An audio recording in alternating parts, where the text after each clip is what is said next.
कभी सोचा है कि हमारी रोजमर्रा की शहरी जिंदगी को सबसे ज्यादा कौन प्रभावित करता है? नहीं, यह संसद या विधानसभा नहीं है।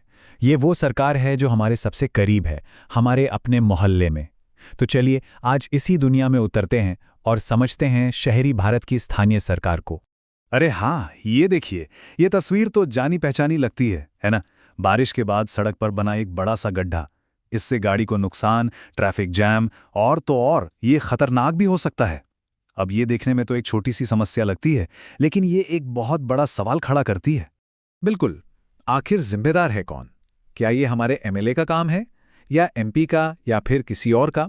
देखिए, इस सवाल का जवाब उतना सीधा नहीं है जितना लगता है, और यही जवाब हमें हमारे शहरों के काम करने के तरीके के बिल्कुल केंद्र तक ले जाएगा। तो इस पहेली को सुलझाने के लिए हम इन हिस्सों को एक एक करके समझेंगे। हम देखेंगे कि हमारे शहर कैसे काम करते हैं, सरकार का ढांचा कैसा है, और सबसे जरूरी, इसमें हमारी भूमिका क्या है। और हाँ, आखिर में एक ऐसे शहर की मिसाल भी देखेंगे जो सब कुछ बिल्कुल सही कर रहा है। तो चलिए, उस गड्ढे वाले सवाल का जवाब ढूंढने के लिए हमें पहले भारत की पूरी शासन व्यवस्था को समझना होगा। इसे आप एक पिरामिड की तरह सोच सकते हैं। देखिए, सबसे ऊपर है केंद्र सरकार, जो पूरे देश के लिए फैसले लेती है। उसके नीचे आती हैं राज्य सरकारें, जो अपने अपने राज्यों को देखती हैं।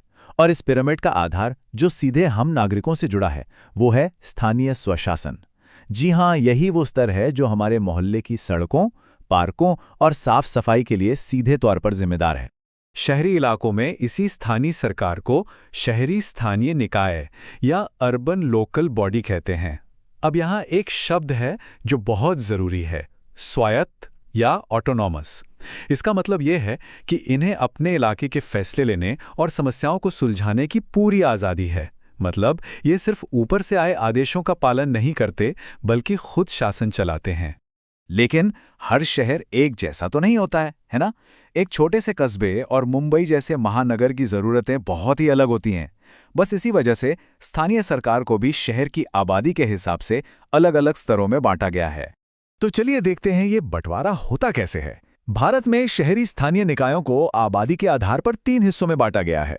10 लाख से ज्यादा आबादी वाले बड़े शहरों के लिए होता है नगर निगम। फिर 1 लाख से 10 लाख की आबादी वाले शहरों के लिए होती है नगर पालिका, और 1 लाख से कम आबादी वाले छोटे कस्बों के लिए होती है नगर पंचायत। और यहाँ एक बहुत ही दिलचस्प बात है। भारत में ये जो स्थानीय स्व शासन का आइडिया है ना, ये कोई नया नहीं है। चेन्नई का नगर निगम सोचिए 300 साल से भी पहले 1688 में बना था। इससे पता चलता है कि शहरों को स्थानीय स्तर पर चलाने का विचार हमारे इतिहास में कितना गहरा है। तो ठीक है, अब हम ये तो जान गए कि ये निकाय क्या हैं, लेकिन असल में ये करते क्या हैं? और इससे भी बड़ा सवाल, इस पूरी व्यवस्था में हमारी जगह कहाँ है? ये समझना बहुत जरूरी है कि ये एक दो तरफा रास्ता है। चलिए देखते हैं। इनकी जिम्मेदारियों की लिस्ट काफी लंबी है और हमारी रोजमर्रा की जिंदगी से सीधी जुड़ी हुई है। सबसे पहला और सबसे जरूरी काम, शहर को साफ रखना। हमारे घरों से कूड़ा उठाना, उसे प्रोसेस करना, ये सब इन्हीं की जिम्मेदारी है। और हाँ, याद है वो गड्ढा? सड़कों को बनाना और उनका रखरखाव करना भी इन्हीं के कामों में आता है, ताकि हमारा सफर आसान और सुरक्षित हो। हमारी सेहत का ध्यान रखना भी इनकी एक बहुत बड़ी जिम्मेदारी है, जैसे हेल्थ कैंप लगाना और बीमारियों को फैलने से रोकना। और आखिर में हमारे मोहल्ले के पार्क और खेल के मैदान, जहां हम ताज़ी हवा में सांस लेते हैं, उनकी देखभाल भी यही निकाय करते हैं। तो सबसे जरूरी बात यह है कि ये सब सिर्फ सरकार का काम नहीं है, ये एक सहभागी लोकतंत्र है। इसका सीधा सा मतलब है कि एक नागरिक के तौर पर हमारी भी एक अहम भूमिका है, हमारी भी जिम्मेदारी है। जब नागरिक जागरूक होते हैं और साथ देते हैं, तभी सिस्टम सही से काम करता है। और अगर इस सहभागी लोकतंत्र का सबसे बेहतरीन उदाहरण देखना है, तो हमें इंदौर शहर को देखना होगा। ये एक जबरदस्त केस स्टडी है। सोचिए जरा, 1-2 बार नहीं, लगातार 7 साल तक भारत का सबसे साफ शहर। ये कोई छोटी मोटी बात नहीं है, ये एक ऐसी कामयाबी है जो हमें सोचने पर मजबूर करती है। आखिर इंदौर ने ऐसा क्या कर दिखाया जो बाकी शहर नहीं कर पाए? क्या है उनकी सफलता का राज? और जवाब इस स्लाइड पर है।